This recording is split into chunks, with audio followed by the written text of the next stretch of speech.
Yeah, like guys are not taught that. Guys are always taught to be the traditional man, but women are not taught to be the traditional woman. And that's every woman. That's every woman. Every woman is taught this is how you should be treated, this how a man should treat you, and this how you should walk. But I've never met women that can say I was taught how to treat a man. I know how a man's supposed to be treated. You learned as time went on because you've heard conversations of what a man wants, but you were never taught that. But I don't know if there's like a one way to treat someone, like because like everyone's different, like you can't have like a blueprint on how to treat someone, right? The You can blueprint, have like the principles blueprint. Nah, bro. There is a blueprint. There's a blueprint to everything. to how to treat like How to all the treat men. somebody. I mean, yeah, there's Like, like how to- principles, like you ain't gonna be like No, you ain't gonna bro. be mean Listen, to them, right? But like listen, bro. There's a blueprint to how to treat women. There's a blueprint how to treat men. I'm gonna tell you. I'm finna give you the blueprint right now. This the game plan. You meet a girl, right? You like, damn, she bad as fuck, right? She look at you like, oh, he handsome, he cute. Yeah. I want him. You want her. Y'all talk. Y'all start talking. Y'all end up dating. But in that talking phase, you're letting her know. You're giving her your blueprint to how you want to be treated. You already gave her the blueprint of how you gave her your past stories. You let her know, man, this is what happened to me in my last relationship, because you know that customer always comes up. Now you have laid out the full blueprint of what you look for in a woman, how you would love to be treated, because you've never been treated this way, and this is what you bring to the table. That is a blueprint. yeah. There's always a blueprint. No, but that's like after you meet that. I meant like before, cause like you said, like But even if then, Yeah. okay, if you want to say before you meet somebody, yeah, that comes with your parents. yeah, Your parents should lay that blueprint out for you. On how, cause they do it with us when it comes to women, don't they? When your mama found out you wanted to talk to this girl, when she found out, your mama probably laid it out for you, like, make sure you treat women with respect. Make sure you do this. Make sure you do that. well, yeah. That's a blueprint. It may not be a big one, but it's a blueprint.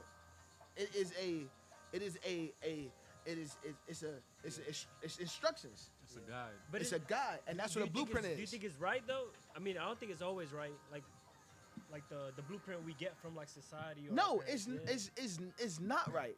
It's not right that we should be given something that's not been given to everyone else. Yeah. You know what I mean? I mean, y'all can interject and tell me if I'm wrong. No, well, No, I'm just trying to understand, cause But am I making sense to y'all? Though? yeah, you're making sense, but I also know. All right, so when it comes to these blueprints or guides of how you want to be treated or want to or treat other people in a and it doesn't matter. It doesn't have to be a relationship between you and a lover.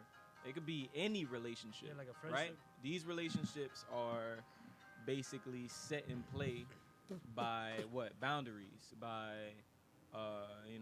how you want to be treated or whatever the case may be. And through those boundaries, those relationships have a sort of foundation that they can grow from. Yeah. Grow from. You right. So when you meet that one girl, or let's say you were in a relationship and that relationship ended out being the worst relationship for you, I was right? just in that Where one.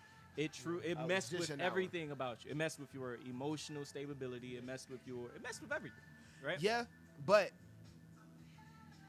I still stayed the same. I've always, like, me personally, and any relationship I've ever been, I've always kept it real, and I've always told them, like, yo, if you know you can't treat me as such, don't talk to me, because I know my self-worth, and I would not allow myself. You said this in the beginning, before the relationship started. Yeah, I always let them know. In that talking phase, I let them know, because I don't like for a motherfucker to waste my time, and I don't like people wasting theirs. Mhm. Don't waste your time on somebody you know you don't want to treat correctly. That's real, but a lot of people don't do that. Of course, I'm different. Exactly. And you being different, please understand that you being different is what makes all of us different. Because we're all different, Yeah, in our own way. right? So when that girl comes in through the door and she treats you like shit. Let's say you move past that stage, that talking stage, and you actually do start a relationship with her, and she starts to treat you horribly wrong. I leave. It's exactly. Maybe you leave that relationship with, whatever. I'm gonna tell you the. All right, so I've been in 3 real relationships, right? My first one cheated on me with a dude that was supposed to be my homie. This was like middle school, right? I got revenge. I ended up fucking her best friend and her sister. Revenge, god damn. Yeah, I ended up fucking her best friend. I ended up fucking her best friend and her sister. Damn, that's revenge, boy. My second one, I got her pregnant when we was 18, but she got an abortion behind my back. I left that alone. Okay. This last relationship that I was in started off so good. I finally thought I found that one. Fell in love with this motherfucker. Turned out to be the worst relationship ever. We actually had that conversation about that. And she also ended up fucking a nigga that was supposed to be my homie. Yeah. That I actually did music with. So I looked at these relationships as lessons. Yeah. 1, can't trust these niggas. And then 2, yeah. you just gotta watch. Really gotta like that falling in love shit is definitely gonna be hard for me to do the next time around. Yeah. And so it goes back to what you said earlier, right? These relationships can't change you. This is what you said. So after a relationship, you always come out of it still being you at the core. I just know that because I've always been the type of person to never want to fall in love, due to the fact I didn't really know what real love was. Yeah. I thought I did. Yeah. You know what I mean? But turned out to be that like as much as shit you gave me, as much as shit you gave me, I still treated you with unconditional love. Yeah. But it was only so much I can continue to give until I was like, all right, you know, my fault. No, that's on me. So I want to say something about unconditional love. Unconditional love is never truly unconditional. I can't say that. So, and here's what I mean by that. Your love needs to have condition. And here's why. Why you say that? I'm listening. Because if, let's say you and someone else come into the picture with this, real love for each other.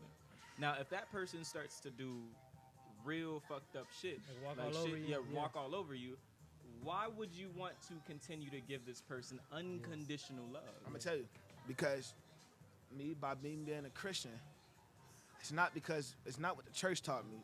It's what I learned from reading the source itself, from the Bible. Jesus died on the cross for our sins. That's unconditional. As much as those people put you through, you still was willing to die for us. You walk by love every single day, your entire life. Why can't I do the same? No matter if you treat me like shit or not, because at the end of the day, what you did to me is gonna come back to haunt you. So I'm not worrying about that. But it's for me to continue to keep my peace within myself. Yeah. Unconditional love is very real, depending on the person. I can love you and love you unconditionally. You could treat me like shit, and I'm gonna still be there for you if you needed a handout. She could call me as much as I don't like her. If she was to call me right now and say like, "Yo, Ryan, I'm dying, I need help," I will be there. Damn. I would never want to get back in a relationship with her, but if she was to call me right now and be like, "Oh, I'm dying," I would leave this podcast and go. Cause it's not about. It's no conditions with me. It's never been conditions with me in friendships, relationships, whatever I have. I don't live with conditions. I don't look for friendships and relationships with conditions. For what reason? We broke together. Yeah. So what can I get out of you? Damn. That's real, bro. I can go get pussy from somewhere else. I don't need your pussy. What I want is a friendship. And within that friendship, I'm just expecting you to give me the same unconditional love I give back. Now, if you want to call that a condition, then cool. That's the expectation. I would expect somebody to love me unconditionally, especially if I'm giving it back to them. But everybody's not like that, and I had to learn that. And I learned that over the years of being friends with people and being in relationships.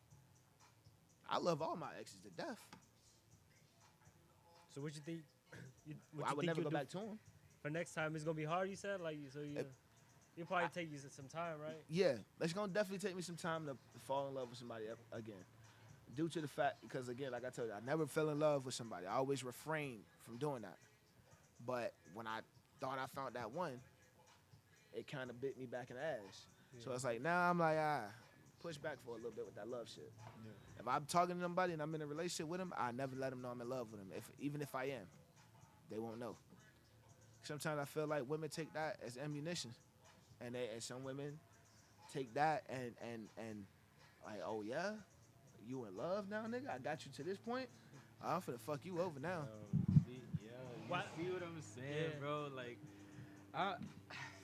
and how I can say that, I can attest to it. No, and I know 100%. Right? My point. Your experience is literally what shapes how you see shit. Yeah. Like, you know, your whether it's belief or whatever the fuck.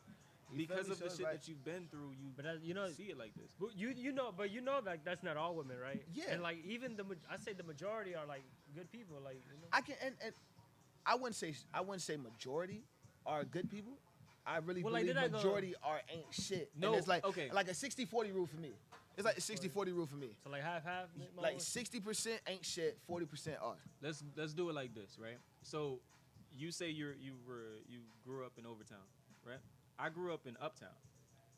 You feel me? So it's like the type of women that we were around, especially growing up, it was a whole different type of mentality of people. Like where our minds were back then were very different from how it is now. The world is much bigger to us now. It's expanded more. We've been places. We've seen different women. We've seen different men. Like we know how different life can be. And because of that, man, I feel like where we came from, we dealt with a lot of like traumatic, people who've been through a lot of shit. Yeah. Like it's basically a pit of poverty. And when you're in that sort of environment, dealing with people with similar mindsets, we see each other like as we treat each other different. The basis isn't really love. It's more like, what can you give me? Like, what am I getting from it? You know what I'm saying? A lot of pain and suffering. And a lot of us came from broken homes, bro. I can't lie. Oh yeah, nah, definitely. You know? Shit, I came from one. My mom was a great mother, but I had to tell my mom. I had to really get her to understand. I'm like, Mom, like the love you gave me wasn't the love I was looking for. And damn. Like, all right. Like I had to tell Mom, I'm like, Mom, like I didn't even know what depression was until I really fell into it. And I was depressed for a very long time. Agreed. Yeah. You know what I mean? Not being able, being sheltered so much to the point where like I have to sneak out your house to do what I want to do. That's not love, bro. Mm-hmm. Yeah. That's imprisonment. Yeah. Mm-hmm. Like, who wants to? If that's love, I don't want it. Yeah. I'm not gonna do that to my kids. You feel what I'm saying? And then my mama still have an issue of like still treating me like a kid. Sometimes I have to tell her, I'm like, Mom, I'm grown. Yeah. Like, if I gotta struggle, I gotta struggle. Yeah. But at least if I struggle, I'm struggling and getting it. Mm-hmm. Like, you feel what I'm saying? Like, I'm out here struggling, I'm gonna struggle, but I'm gonna get it some type of way, shape, or form. I ain't coming to you every day, Ma, let me get this, Ma, let me get this, Ma, let me get this, let me get this, let me get this. Nah. A mother's support is important. That's love. Yeah. I barely got that growing up. How many siblings did you have? I'm the baby of 6. Everybody's grown. Everybody was out the house when I was born. Oh, for real? Yeah. So, like, I'm 10 years younger than Chaotic. You feel what I'm saying? Yeah. So, you feel what I'm saying? Like I said, it's just like you said, it stems from the crib, it stems from the home, and if that's not something that's not something that you can give. Yeah. But it all comes with knowing who your kids are too. You gotta know your kids. You gotta know who you're. Wait, and you gotta like know yourself. Cause if you don't know yourself, then how can you help the kid? Really, you know? But that's the thing. That's what happens in a lot of homes, especially minorities. Man, y'all black. I'm gonna say black people because y'all niggas are black. Like that's what goes on in the black communities, bro.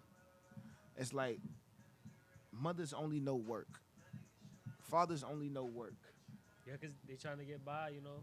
because that's what was going on when they were growing up, Yeah. especially ones that were immigrants at one point. Mm-hmm. All they know is, oh, I gotta come to the States and start working. Yeah. Yeah. They didn't come to the States and be like, oh, I want to chase a dream. I want to be famous for something. Mm-hmm. That shit didn't start happening until the late 90s. With all these foreigners coming from across the water, becoming actors and actresses, singers, hip hop artists. Yeah. Know what I mean? That shit didn't start happening until like the late 90s, bro. Yeah. So it's the fact of the matter is like we had to learn how to chase dreams on our own. And that's why a lot of people don't like millenniums.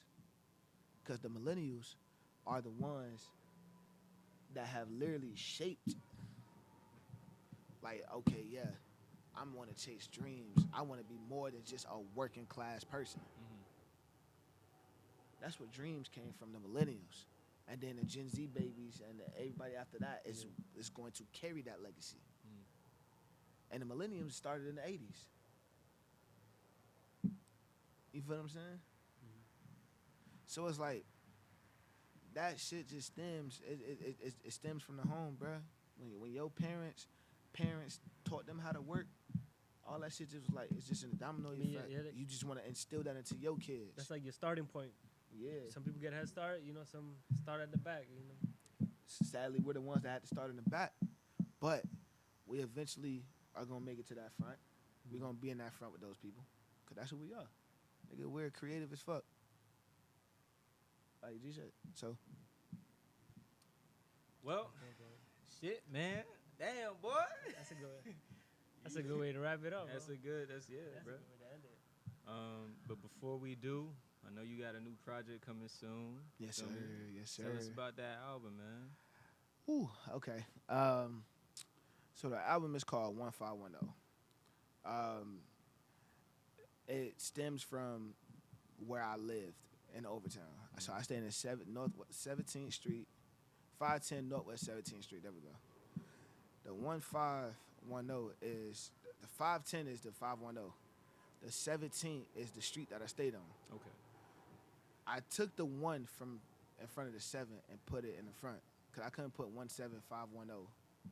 I wasn't gonna do that. Mm-hmm. So I was just like, okay, you know what? Apartment. It wasn't apartment 1, but just like, okay, I'm gonna take this 7 out, put this 1, 510. It's still 17th Street. It's just that 7 is not there. Okay. And it's basically a continuation. It's basically a continuation of Greatness in the Making. Okay. You know what I mean? So Greatness in the Making is my first project that I dropped January 6th, which happy birthday to my album because it's tomorrow. Mm. You feel me? She's going to be 1 year old tomorrow. You know what I mean? So, and basically this album is basically me being vulnerable, me being more open, and me really giving people the memories that I built in Overtown. And also talking about what I see as far as the gentrification that's been going on in Overtown. Because they're trying to delete Overtown, bro. They're trying to delete my hood, and I don't like that.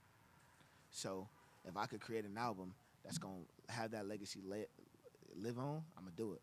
And that's what I did with 1510. 1510 is dropping February 8th. It's definitely one of those projects where I could honestly call it a classic. And definitely when people hear it, I know people are there's going to be some people that is going to love it more than others. But that's going to be one of the projects where you're like, damn, Goldmind was ahead of his time with this. You feel me? Yeah. I know this shit sound crazy, but I'm speaking it into existence. You feel me? That shit gonna be a fucking classic. Like that's gonna be one of them projects that go diamond when I first blow up, because people are gonna go to that and be like, oh my god, this album was amazing. People start listening to your older music and say, damn, he got gems for real. Yeah, Yeah. I'm telling that's gonna be one of them projects that go diamond, bro. I believe it. All right, well, I can't wait to hear it, bro. Yes, sir. February 8th, you heard it here first, you did. Goldmind, man, thank you for having me. Oh, and one more. What's your IG? I was Yeah, just gonna do that yeah. too. Oh, yeah. What's your All right, so if y'all want to follow me on Instagram, it's Goldmind Rex 92. It's GOLDMIND REX 92. Twitter, Snapchat, Facebook is just Goldmind Rex. That's GOLDMIND REX. Y'all can also subscribe to me on YouTube. I'm about to start a YouTube channel as well. And then also too, if y'all want to catch some of my performances, I do open mics every Wednesday at Roots Miami Kava Bar. So if y'all want to come here and check me out before y'all follow me, do so, because I am the hottest nigga that comes in this motherfucking building. So make sure y'all pull up to come check me out. I appreciate y'all boys again for having me. This was fun. And I really enjoyed this. Hopefully I could do this again with y'all boys. Yeah. Thank y'all. Peace. Yeah, but we could What's good, my guy? Thank you for tuning in to another episode of Deep Thoughts. If you're watching on YouTube, make sure you like, comment, share, subscribe. Our link tree is in the description, and you can check out previous videos on the YouTube channel. If you're watching on Apple Podcasts, leave a rating and a review. Maybe we'll read it on the podcast one of these days. After you leave that rating and review, be sure to share it with friends, family. You know, Deep Thoughts. Come on, family. Let's get it. Let's get it. Let's grow. Y'all take care. Peace.